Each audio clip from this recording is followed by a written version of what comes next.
애틀랜타 라디오 코리아 2월 25일 목요일 오늘의 핫뉴스입니다. 식품의약국 FDA가 24일인 어제 존슨앤존슨 코로나19 백신의 예방 효과와 안전성을 인정했습니다. 이에 따라 존슨앤존슨 백신은 오는 26일 FDA 자문기구 회의를 거쳐 27일 화이자 모더나 백신에 이어 세 번째로 미국에서 긴급 승인을 받을 것으로 보입니다. 미국과 남아프리카 공화국에서 4만 4천여 명을 대상으로 진행한 존슨앤존슨 백신의 3상 임상시험 결과 미국에서는 72%, 남아공에서는 64%의 예방 효과를 각각 보인 것으로 FDA는 분석했습니다. 특히 코로나19가 악화해 중증으로 발전할 위험을 85% 줄여 높은 중증 예방 효과가 있는 것으로 나타났습니다. 존슨앤존슨 백신은 2회 접종을 해야 하는 다른 백신과는 달리 1회 접종으로 충분한 데다 일반 냉장 온도에서 최소 3개월 보관할 수 있어 게임 체인저로 기대를 모으고 있습니다. 뉴욕에서 백신의 효력을 약화할 수 있는 새로운 변이 바이러스가 급속도로 확산하고 있다고 미 언론들이 보도했습니다. 컬럼비아대 의료센터 연구팀이 지난해 11월 뉴욕에서 채취한 코로나19 표본에서 새로운 변이 바이러스가 발견됐다고 밝혔습니다. 연구팀은 지난해 12월 말부터 이달 중순 사이 변이 바이러스 발생 비율이 꾸준히 증가했다면서 지난 2주 동안에는 12.7%로 급격히 늘어났다고 밝혔습니다. 연구팀은 특히 이 변이 바이러스가 남아공과 브라질발 변이 바이러스와 유사하다면서 스파이크 단백질에 발생한 E484K 변이가 공통으로 확인됐다고 설명했습니다.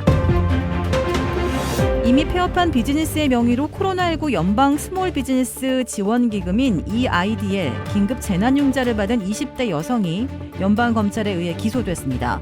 노스캐롤라이나 연방서부지검은 어제 이미 문을 닫은 자신의 의류업체 명의를 이용해 EIDL 기금을 융자받은 24세 제스민 클리프턴을 송금 사기 등의 혐의로 기소했다고 밝혔습니다.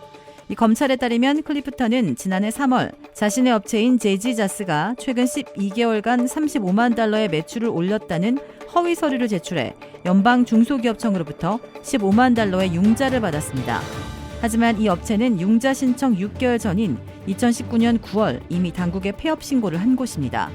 이 클리프턴은 이 돈을 이용해 루이비통과 보석 매장, 롤스트롬, 니만 마커스, 베스트바이, 아이키아, 룸스투고 등에서 각종 사치품과 전자제품, 가구 등을 구입했습니다.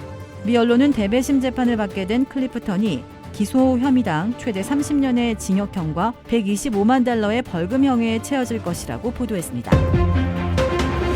미 정부가 어제 미국인의 가족 가운데 해외에 거주하는 영주권 신청자가 미국에 입국할 수 있도록 허용했습니다. 트럼프 전 대통령은 지난해 4월 코로나19로 일자리를 잃게 된 미국민을 보호한다는 이유로 미국인의 가족이면서도 미국 밖에서 사는 영주권자 신청자의 입국을 금지하는 행정명령을 내렸었습니다. 조 바이든 대통령은 이 행정명령이 합법적 이민자의 입국을 금지해 이산가족이 제외할 수 없도록 하고 국익에도 해를 끼친다면서 어제 이를 처리한다고 밝혔습니다. 이 입국금지 행정명령의 시한은 3월 31일까지였습니다. 이에 따라 미국 밖에 사는 미국인 가족의 입국과 영주권 신청이 다시 시작될 전망입니다. 다만 의료 등 특수 분야를 제외한 외국인 임시 노동자에 대한 비자 발급 금지는 유지했습니다. 로스앤젤레스의 한인타운에서 한국인으로 추정되는 아시아계 남성이 인종차별적 발언과 함께 폭행을 당해 당국이 혐오 범죄 수사에 나섰습니다. 미 공군 예비역인 27살 데니 김 씨는 지난 16일 저녁 LA 코리아타운에서 마주친 히스패닉계 남성 2명에게 무차별적으로 폭행당해 코뼈가 부러지고 두 눈에 멍이 드는 부상을 당했습니다. 가해자들은 김 씨를 향해 서구인이 중국인을 비하할 때 흔히 쓰이는 표현 칭총이라는 말과 코로나19를 암시하는 중국 바이러스라는 말을 내뱉으며 죽이겠다고 협박한 것으로 알려졌습니다. LA 경찰국은 이 사건을 혐오 범죄로 보고 이 일대의 CCTV 영상을 확보하는 등 수사에 나섰습니다. 김 씨는 코로나19 대유행 이후 접수된 아시아계 미국인에 대한 혐오 범죄 사건이 3,000건을 넘는다며 혐오를 멈춰야 한다고 호소했습니다. 골프 왕제 타이거 우즈가 자동차 전복 사고로 다리에 중상을 입어 선수 활동이 어려운 것 아니냐는 관측이 나오고 있지만 우즈는 주변에 재기 의지를 밝힌 것으로 전해졌습니다. 우즈는 자동차 사고로 자신의 골프 경력이 위험에 처할지도 모른다는 것을 알고 있다면서 하지만 우즈는 자신의 골프 인생이 이렇게 끝나는 것을 원치 않는다라고 말을 했습니다. 이어 우즈는 골프를 계속할 수 있는 어떠한 방법이라도 있다면 그렇게 할 것이라고 강조했습니다. 우주는 자동차 전복 사고 이전에도 허리 수술로 골프대에 출전하지 못해 좌절감을 느꼈고 자동차 사고까지 겹치면서 더욱 낙담했을 것이라고 소식통이 전했습니다. 도라빌에 위치한 유명 골프 브랜드 공식 딜러 노스크레스트 골프샵이 새롭게 확 바뀌었습니다. PGA 프로골퍼가 내 몸에 꼭 맞는 골프채를 추천해드립니다. 노스크레스트 골프.